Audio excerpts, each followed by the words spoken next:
Hello guys, I've got a mic now, like an actual proper mic for recording, so hopefully my voice sounds a lot better now. So in part one, I showed you how I scaled out the ship, and I segmented it into all of its parts.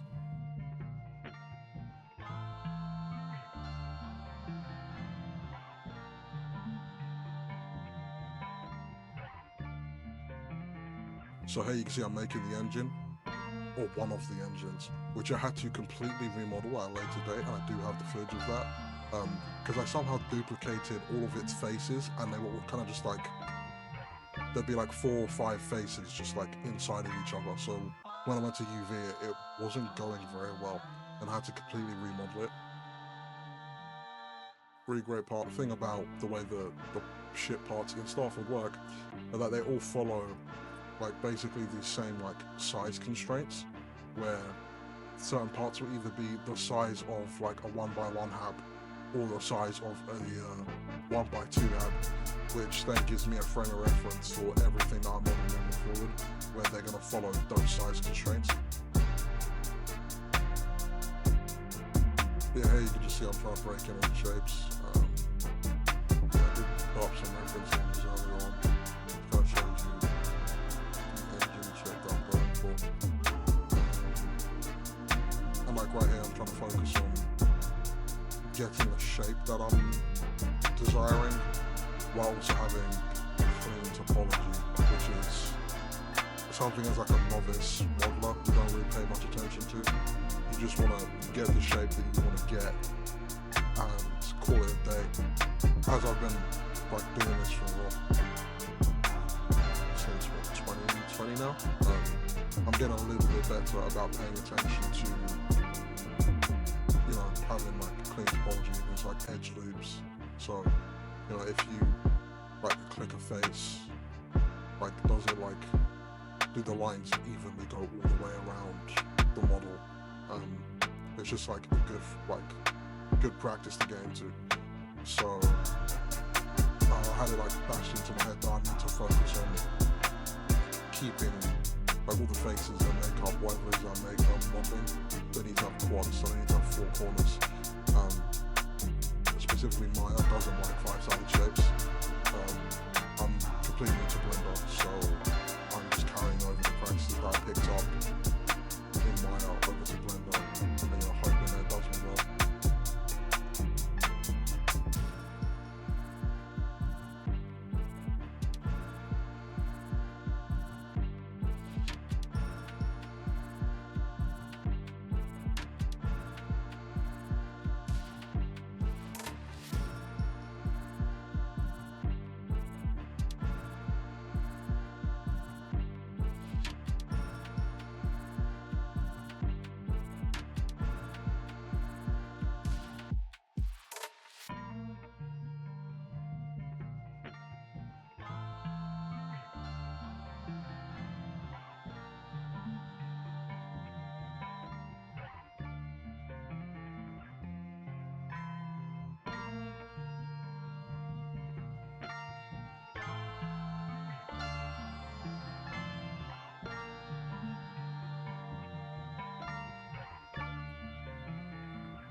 And something that you might not be aware of as something that I didn't entirely pay attention to at first is that if you're like extruding faces, you know, trying to bridge gaps, sometimes the vertexes, there'll be like multiple vertices just like on top of each other.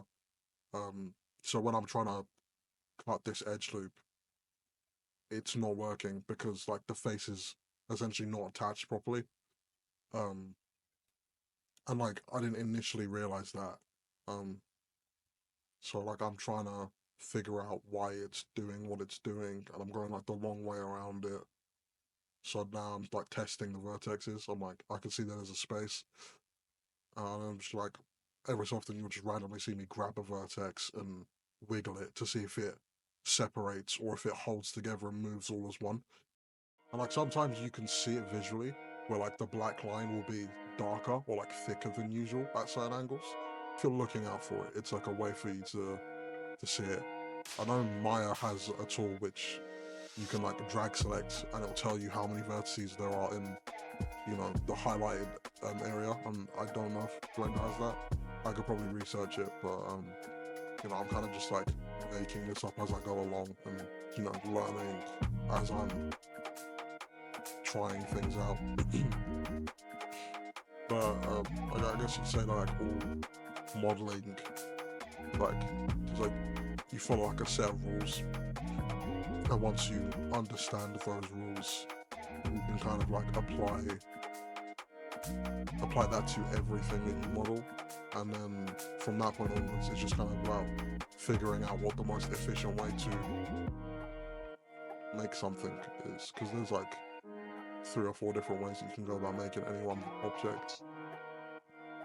You know, if you're more experienced with modeling than I am, then probably attest to this. I'm still fairly new as things go. And now I'm watching this back and I'm doing the voiceover, I'm seeing like mistakes that I'm making here and there.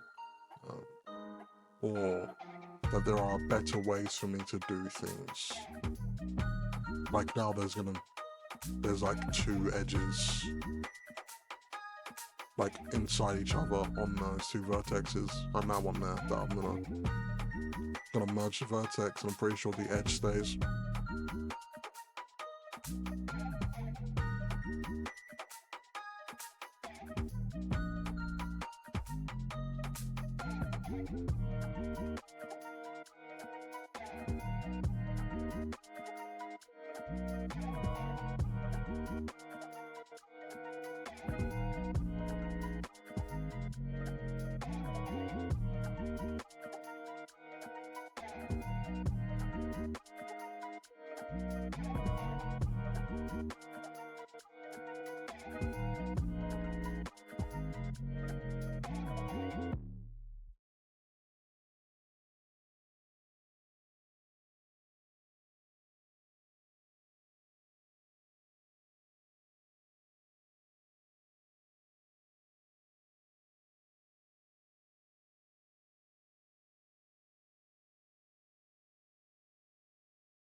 So yeah, I'm trying to get better at cleaning things up as I go along, rather than modeling, and then I've got like a ton of cleanup to do at the end. It's usually a better process if for me personally, it's usually a better process for me if I model a little bit and then do some cleanup. But again, I made like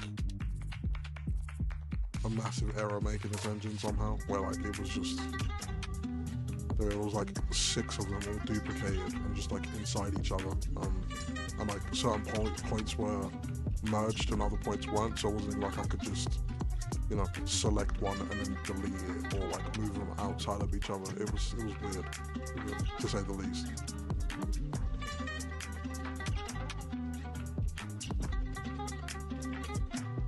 But yeah, after some cleanup, I've gone back to breaking in more shapes, trying to get the silhouette that I'm looking for.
So I've made like the main shape of the engine. I'm gonna move on to making the nozzles.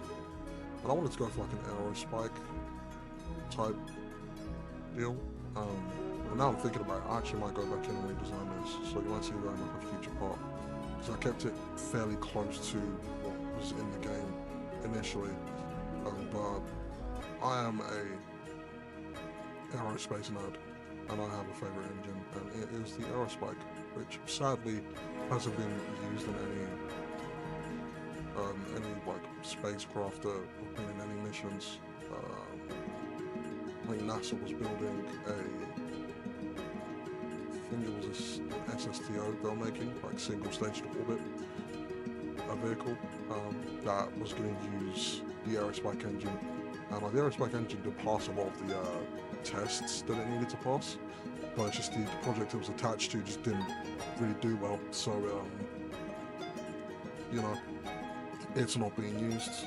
I think Blue Origin might be using it. I'll research that. Don't quote me. But you know, guys like the main NASA missions and like SpaceX, they want to stick to the tried and tested Bell engines, the Bell configuration. But that does mean that you have to, you know, optimize every stage for a certain atmospheric pressure. Yeah, there's like no way that you can have one Bell engine that suits all altitudes.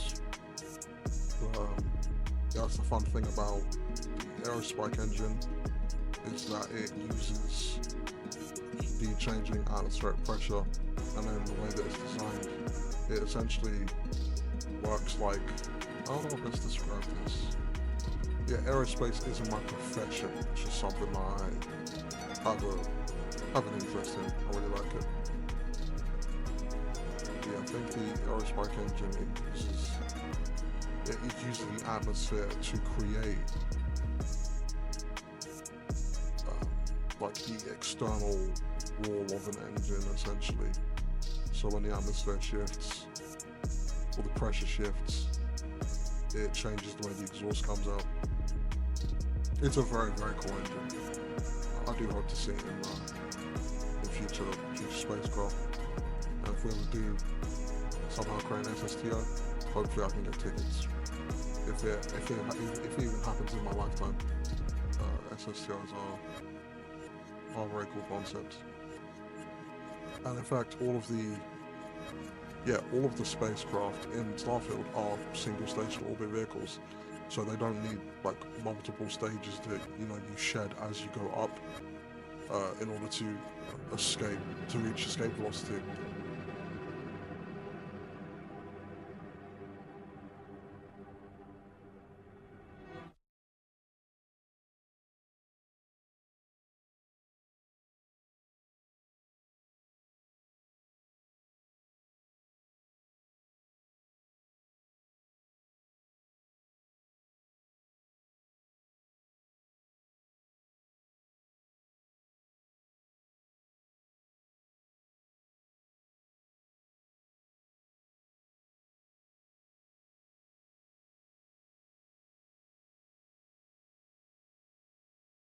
Yeah, so I'm thinking I will redesign this engine to look more like an aerospike because they just look really cool.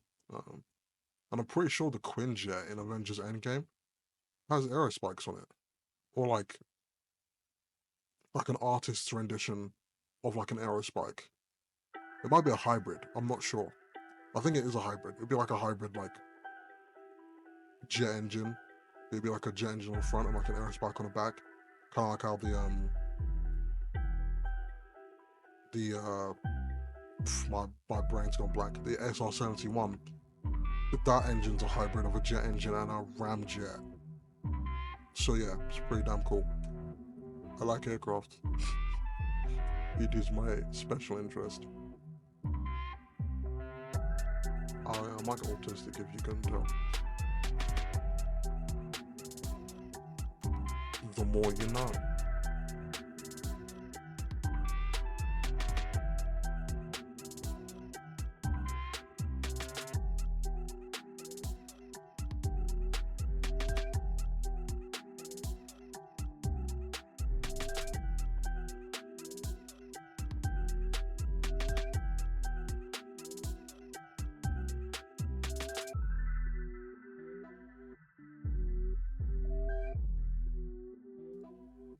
So after making these three components, I decided I was gonna try and lay these all out just to see how they fit together. Got the habs I'm now realigning because I've made them slightly longer than they were originally.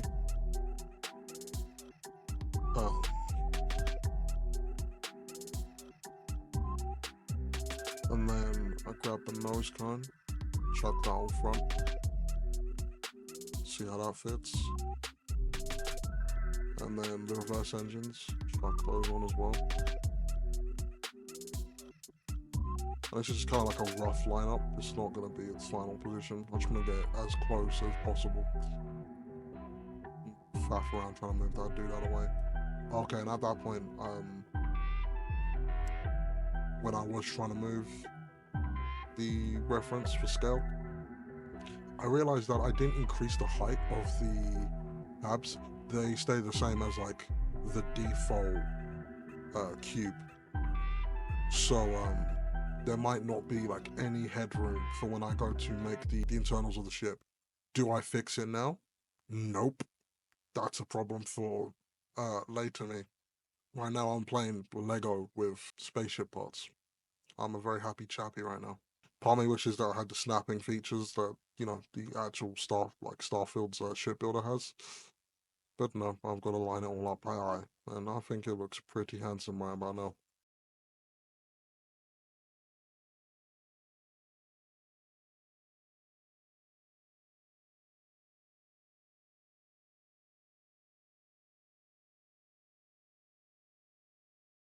So here I'm moving on to making the 1x1 hub, which is used to house ladders and corridors that link the stories together, like different floors or different hubs together.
making this is pretty straightforward because it's basically just the big hat but in half.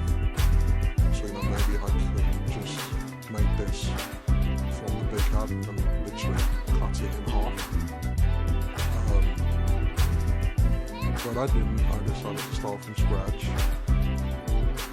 That's whatever. Do this however you want. It's part of fun of it. There isn't really a right way to make something as long as the topology is clean.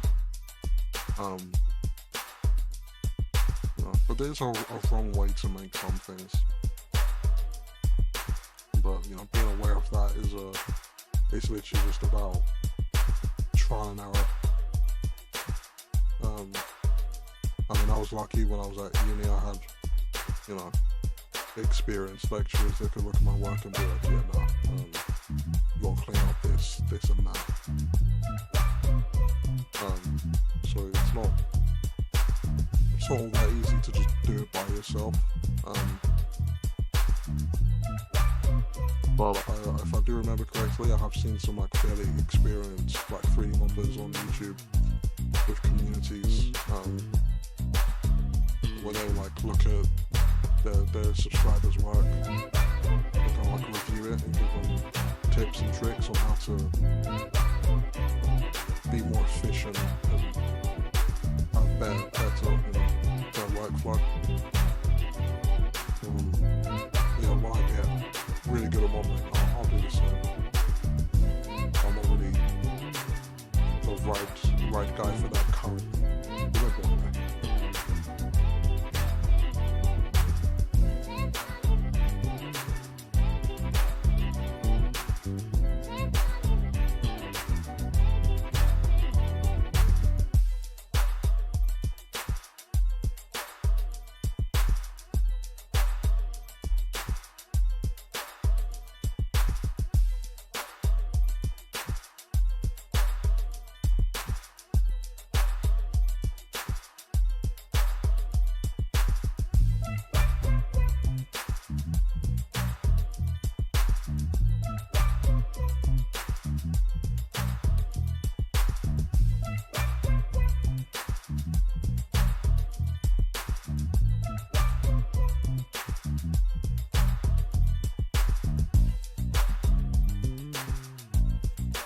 So, I know that if there are any Starfield players watching this, you're gonna call me out on the fact that there's like a few things missing. Specifically the attachment points on the sides of the habs for, you know, like where things snap on. And then also just like they double as doors. So if you attach two habs together, they would meet up in the same place and they'd lock together, and that would be where the door goes. I realized I forgot to kind of, incorporate those onto my models. And again, that's an issue for later me to sort out. Yeah.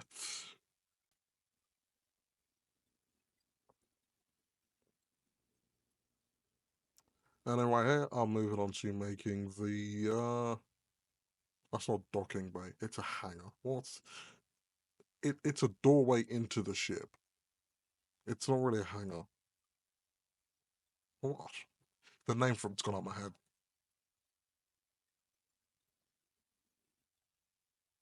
God, my sister was telling me I should probably script these videos, but I'm really not the type of person to plan things. I'm just like waffling right now. I'm rewatching the video and I'm just waffling into a microphone. But yeah, I duplicate the cube. A nice little rectangle. Actually, is it? Yeah, no, it is. It's a rectangle. I think. I can't tell. I can't remember. Okay, yeah, it's a rectangle, ever so slightly. See, I'm waffling. So yeah, I've duplicated the rectangle, scaled it down slightly, and I'm keeping the other one for scale reasons, so I can keep it within scale. And I'm just like boxing in like all these shapes. There was a better way for me to go about extruding those two blocks on the side, which would have been edge loops. And like I just did there, I should have just done that for it.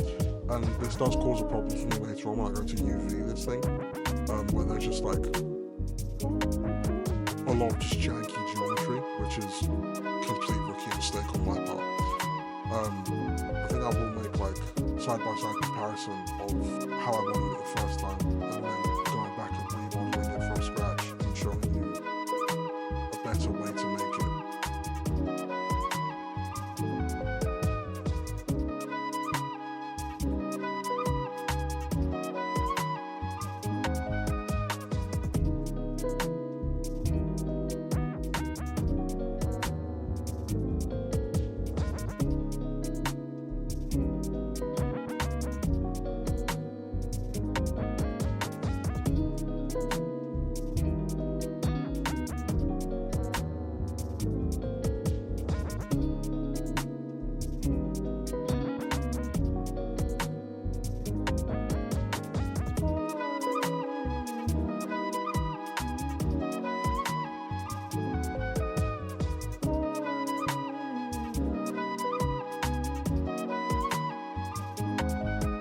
Yeah, so far it's coming along nicely, slow and steady. I do it a little bit at a time.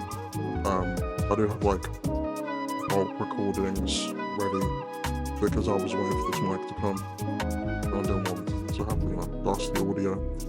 But yeah, I don't want to watch this out or anything. Just taking my time, gotta enjoy it while it lasts. I am a lot further ahead though now, and I'll drop those screenshots at the end of this video. Yeah, thanks for watching. Hope you're enjoying it, and I will see you next time. Deuces.